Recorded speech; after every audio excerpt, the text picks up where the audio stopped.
حضرات گرامی،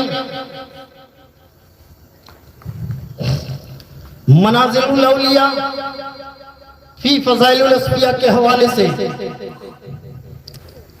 حضرت شیخ محی الدین اربلی نے تحریر فرمایا کہ حضور سید عالم صلی اللہ تعالی علیہ وسلم نے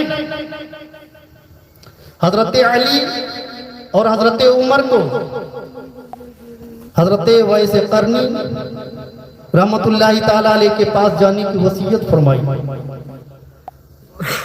اور فرمایا یہ میرا کرتا شریف لو، یہ میرا جبہ لو اور ویس قرنی کو پیش کرنا، میرا سلام کہنا اور کہنا کہ میری امت کی بخشش کے لیے دعا کرے۔